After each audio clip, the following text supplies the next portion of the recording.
Start. प्रतिलेखन संख्या 3। आइए आज हम अपने विचारों को उस दिन तक ले जाएं जब हमने गणराज्य की घोषणा की थी।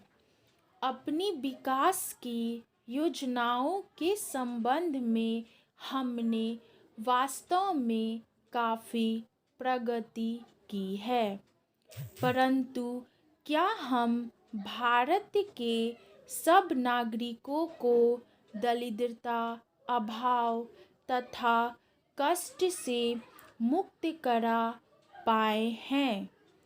प्रकृति की शक्तियों को अपने अधीन करने और जनता के कल्याण के लिए उन्हें नियंत्रण में लाने की दिशा में भी हम आगे बढ़े हैं। किंतु हम यह नहीं भूल सकते कि कुछ महीने ही हुए हमें भारत के उत्तर पूर्वी प्रदेशों में भयानक बाढ़ का सामना करना पड़ा था, जिसके कारण यातायात के साधन छिन्न भिन्न हो गए और वहाँ की जनता को भारी हानि उठानी पड़ी। निस्संदेह साक्षरता, प्रसार और रोगों के निराकरण के महत्वपूर्ण उपाय भी हमने सोचे हैं। यद्यपि अभी भी देश के बहुत से भागों में और बीमारी की पर्याप्त मात्रा में दिखाई देती है, जन कल्याण की योजनाओं को हम बराबर आगे बढ़ाते रहेंगे। यह हमारा दृढ़ संकल्प है, इसमें संदेह नहीं किया जा सकता। इन योजनाओं के पूरे होने के संबंध में जो प्रयास अब तक किया गया है, उससे भी हमें असंतुष्ट नहीं होना चाहिए।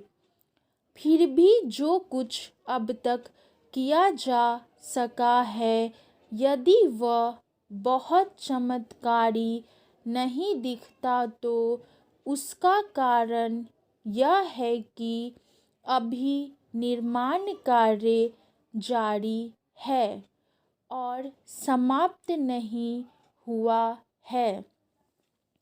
राष्ट्र के निर्माण में समय की आवश्यकता होती है।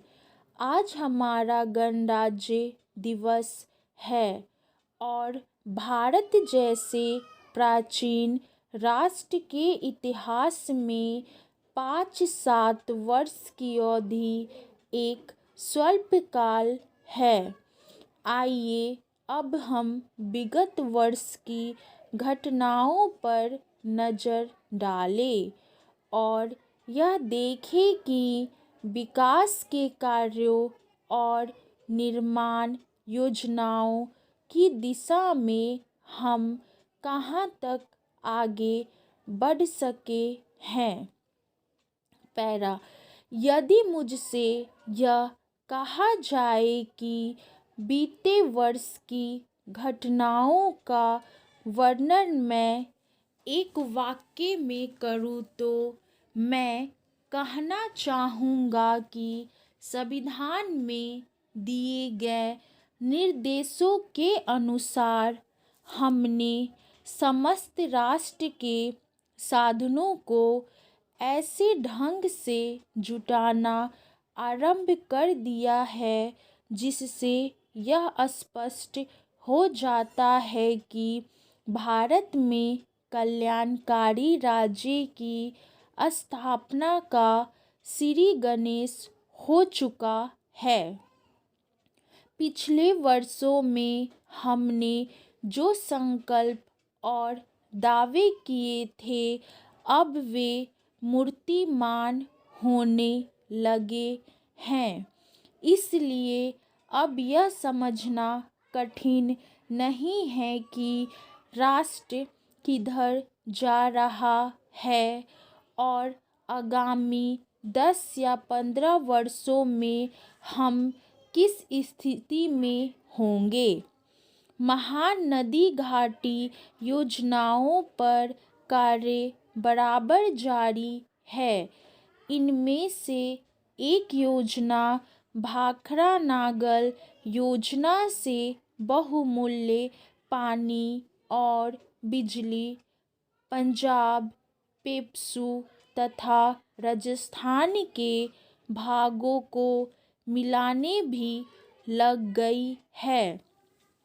दामोदर घाटी योजना से कुछ समय हुआ बिजली प्राप्त होने लगी थी और हीराकुंड, चंबल तथा दूसरी महान योजनाओं की भांति यह योजना भी यथेष्ट रूप से आगे बढ़ रही है। भाखड़ा नागल योजना का प्रथम चरण समाप्त होने से अब यह स्पष्ट है कि इन महान योजनाओं के द्वारा देश में कितने महत्वपूर्ण परिवर्तन हो जाएंगे। स्टॉप।